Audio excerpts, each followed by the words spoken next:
If you're the one and looking something, how to practice on your own or how to do your self-practice as a new yoga student, as a new yoga practitioner, so this video is for you. Number one, rather than practicing the asanas, just practicing some basic fundamental movement, which is called the joints movement, and all the joints movement cover into the Pawanmuktasana series. How can you learn about the Pawanmuktasana series? So here is a book. The book is called Asan Pranayam Mudra Bandh. In this book, we have the Pawanmuktasana series. In this series, we have the 3 different groups. The first group is called the anti-rheumatic group.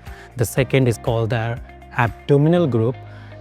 And then third one is called the Sati Bandha group. So practice all these 3 groups, the Pawanmuktasana series, at least for the first 3 months. If you want to add on, you can add some round of the sun salutation, which is right after the Pawanmuktasana series in this book.